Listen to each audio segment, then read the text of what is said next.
I'll be sharing with all of you Delhi's efforts in building a comprehensive framework to turn Delhi into a global startup destination. Like it is happening all over the world, Delhi's economy also has been very badly hit due to coronavirus pandemic. Many businesses are struggling today to stay afloat, and many people have lost their jobs. While all businesses are struggling, I can understand that startups must be facing an even tougher time. Delhi government is committed to ensuring that we bounce back strongly from the impact of COVID. We want to create all the necessary conditions for businesses and especially startups to flourish. I am happy to note that Delhi has already taken a leadership position in India as a destination for startups. According to a September 2019 TiE report, there are over 7,000 startups from Delhi NCR region. This makes Delhi as the region with the highest number of active startups in the country. It is estimated that the valuation of the city's startups is about $50 billion. The region has also produced about 13 unicorns like Paytm, Oyo, Zomato. At least one new unicorn has been emerging each year since 2013. And between January and June 2020, 109 startups were founded in Delhi NCR, the highest number of startups being founded in the first 6 months of 2020 in India. The report also states, the TiE report, it also states that Delhi NCR is set to become one of the top 5 global startup hubs with 12,000 startups and 30 unicorns. Their cumulative valuation will be about $150 billion by 2025. Of course, it is not a given, and that is why Delhi government is committed to taking all necessary actions to ensure Delhi becomes a preferred destination for startups globally. First and foremost, what all startups need is good infrastructure. Delhi government is committed to providing world-class infrastructure and services for startups and businesses in Delhi. This includes power supply, roads, public transport, water supply, education, and health infrastructure. Delhi is probably the only city in India that today provides 24/7 uninterrupted continuous power supply to its residents. We don't have power cuts. DG sets and inverters are all becoming redundant. But this wasn't the case 5 years back, when summers in Delhi was synonymous with 4 to 6 hours of power cuts daily. Over the last 5 years, we have worked round the clock with our electricity companies to upgrade the entire network and ensure our residents get 24/7 electricity supply, and that too at the cheapest possible tariff. Delhi has a complex governance setup with over 16 agencies managing road network. That makes it difficult to upgrade the road infrastructure. But we have ambitious plans to renovate and upgrade over 500 kilometers of the largest roads in Delhi to European standards in the next 5 years. Work on this has already begun, and the first set of roads will be upgraded in the next year. This will involve comprehensive re-engineering to remove the traffic bottlenecks, ensure adequate facilities for pedestrians, cyclists, and edge-to-edge landscaping of roads. This will ensure that not only do they look beautiful, but they also solve the problem of road dust, a major source of air pollution in Delhi. World-class public transport is another major goal we are working on. Delhi already has the largest metro network in the country. In the last 5 years, we have expanded this network by almost 80%. Besides, we are rapidly enhancing the bus fleet of Delhi and working towards increasing it to almost 11,000 buses, including the induction of large number of electric buses. You may be surprised to know that in 2015, even the national capital, only 60% households had access to piped water supply. We have done massive augmentation of water pipelines the last 5 years, and today nearly 95% of the residents of Delhi have access to water pipelines. Our goal in the next 5 years to have 24/7 continuous supply of drinking water through taps, something we see in developed countries and is unheard of in India. Many of you must already be aware of how education and health have been the prime two focus areas of our government in the last 5 years. Our public schools are today performing better than private schools. Our mohalla clinics and government hospitals are at par with private hospitals. This is a huge asset for employees of startups and businesses, since it reduces their out-of-pocket expenditure.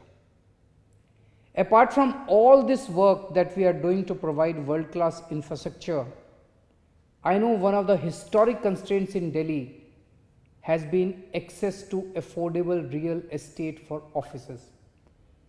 I am happy to share with you that after 4 years of pursuing with the central government, we have now managed to resolve this issue also. In Delhi, so far, only manufacturing activities were allowed in industrial areas. However, the contribution of service sector to Delhi's economy is almost 85%. So while high-tech industries could be set up in industrial areas, service-based industries were categorized under the category of offices and could be opened only in commercial areas, which were a very costly affair. Consequently, business owners had to shift their base to Noida or Gurgaon. Delhi government has amended the rules, and under the new industrial policy now notified by Union Ministry on 29th October 2020, now it ensures for the first time in Delhi that new industrial areas will be restricted to high-tech and service-based industries. The old industrial areas will have the option to shift to new sectors without paying conversion charges. This will be an important step in creating a neat, clean and green Delhi. Now the office owners will not have to shift to different cities, and they will be able to avail cheap and spacious locations in these industrial spaces in Delhi itself. Delhi government is also setting up a high-tech business park at Rani Kheda in 150 acres land. This will be just 15 minutes away from Delhi International Airport. It is this first of its kind and will have IT park, service industries amongst others. The park will have green buildings, large size workspaces on every floor, multi-purpose business facilities, pedestrian plazas. It will have retail, food and beverage, amenities of all kinds. The Delhi government will develop this first of its kind business park in 7 different phases, and the first phase of the work will be completed by 31st August 2022. In the first phase, a multi-storied building of 15 lakh square feet is being built. We understand that startups face unique challenges, and therefore Delhi government is at a very advanced stage of rolling out a new startup policy. This will lay out a range of provisions to encourage and facilitate startups in Delhi. This policy is being developed after widespread consultations with TiE Delhi, and several leading entrepreneurs have contributed to this. So we hope this will be a major boost for startups. For example, to help the startups grow, we will form a range of networks with incubators, co-working spaces, fabrication labs. These networks will leverage the provisions of existing stakeholders in the market. As part of the startup policy, we plan to provide collateral-free loans for startups in priority areas. We will also enable easy access to experts who can aid startups with accounting, taxation, registration, legal help, digital marketing, and many other such services. Further, Delhi government will align its public procurement in a manner that a fixed percentage of all our goods and services are procured through recognized startups. A dedicated helpline will also be set up to answer all startup related queries and address grievances. Individuals and startups will be able to use Government of Delhi's doorstep service to call a CA or a lawyer to help them incorporate a company from their home or office. In addition, we will also initiate reforms so that startups have a single window for all interactions with government departments and that they have opportunities to showcase their innovations through hackathons and startup challenges to investors in India and around the world. We understand that no business can survive without human capital. In fact, for startups competing in the 21st century, quality human resources are the most valuable asset. The Delhi government is taking unprecedented short and long-term steps to ensure startups have access to the best quality human capital in Delhi itself.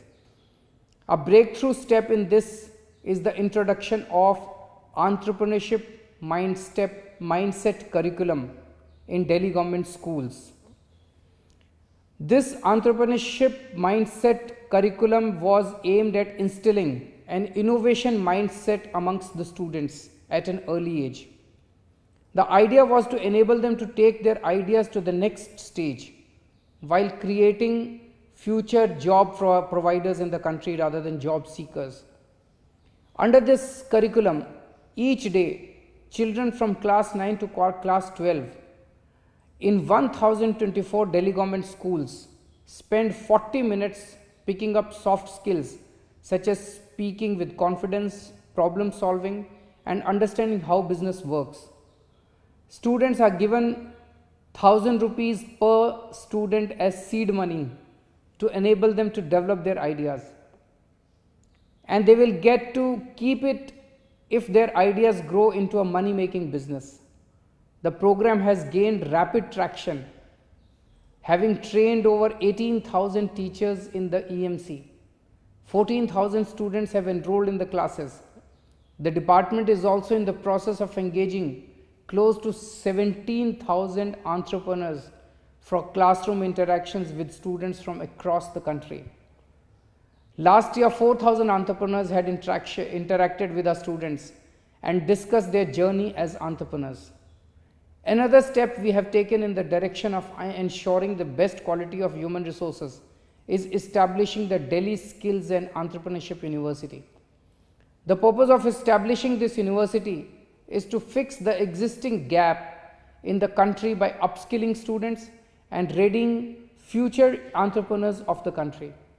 This will have the capacity of enrolling at least 1,25,000 students, which would include short-term, long-term, diploma, degree, PhD courses. World-class skill centers will be set up to provide skill-based training and degrees. It will also cater to the students by identifying future-centric jobs. Tool Engineering College of Delhi, GB Pant Engineering College, ITI, skilling in centers will be brought under the ambit of this university. There will also be an industry tie-up unit that will focus on forging strong ties with different industry partners. The unit will facilitate internships, placements, and offer entrepreneurship and startup opportunities to students who want to start their own businesses. Delhi Skill and Entrepreneurship University's first academic session is expected to start next year in close consultation with the companies. The companies will be treated as customers in this endeavor so that courses are in tune with industry demand. We are committed to taking as much as it takes to make Delhi a global startup hub. I thank TiE Global Summit organizers for this opportunity to share our thoughts and plan for making Delhi a global startup destination to a global audience of angel investors, venture capitalists, industry leaders, entrepreneurs, thought leaders, and TiE members. I wish the summit all the success. Thank you.